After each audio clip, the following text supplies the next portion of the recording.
On that lively evening, Wall arrived around 8, and since MS French servant took the night off, the two chatted away, getting tipsy and chatty. At 9, he left with the bottle, while MS French was killed between 9 minutes 10.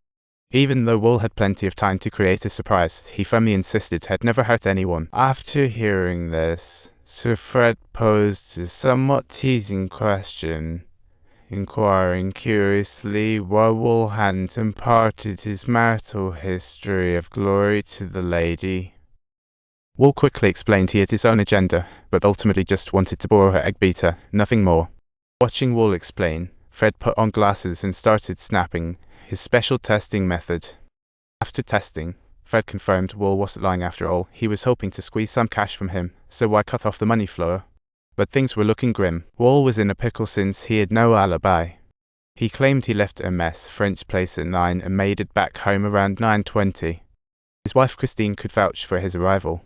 Hearing this, Fred asked how their relationship was going. Wall said they were madly in love, but somehow he sounded skeptical about it. Just then, Fred's buddy broke some shocking news. MS French had made a will before kicking the bucket, leaving Wall a hefty inheritance. Wall was thrilled like a kid in a candy store, wanting to tell his wife immediately, but then realized, wouldn't that nail down his motive for greed? Although Wall insisted he knew nothing about the will, who knows what else was brewing in his mind. Wow, things were getting complicated. So many factors mixed in, he could only hold his tongue. Just then, the cops swooped in, and Wall was in deep trouble because his line of reasoning was also part of this crazy chess game. Soon, 2 detectives rushed in and arrested Wall for murder, and I've made a new discovery: never look out from a lady's hat. Good night, sir. The nurse reminded Fred it was time for his meds, so he passed the case to Mr. Moore to handle instead. However, at that moment, Wall's wife Christine showed up, and surprisingly, she wasn't falling apart over her husband's arrest. Instead, she appeared remarkably calm. Fred, who was supposed to rest since something was off, and decided to quietly investigate. Back in the office, Mr. Moore was chatting with Christine, who knew all about her husband and the wealthy lady. Mr. Moore posed a question, and to Fred's surprise, Wall's testimony was in striking contrast to that of his wife. So, to verify his suspicions, Fred put his glasses back on and began his test on Christine. As reflections flickered in her eyes, Christine looked pretty flustered and dashed to the window. She yanked down the curtain, and seeing her unique test method destroyed, Fred suddenly exclaimed, "We're facing serious charges here. The prosecution will do everything to drag Wall into court, so you can't give any testimonies against your husband." Unexpectedly, Christine calmly replied that she had already been married in Germany before, which came as a real surprise.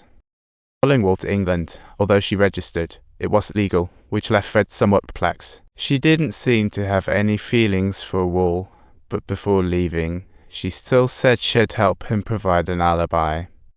But even that alibi didn't carry much weight. Fred was surprised by this stance, as he felt this woman didn't genuinely want to help her husband. After consulting Wall, Fred decided to let Christine off the hook and took the case into his own hands.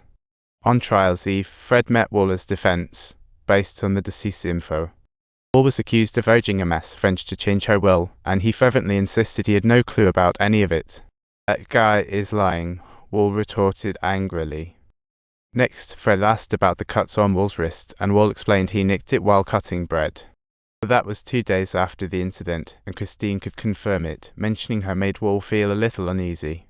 It didn't elaborate much, just stated that even if she didn't testify, he was confident he could win this case for Wall. Not long after, the trial commenced as scheduled at the Central Criminal Court in London.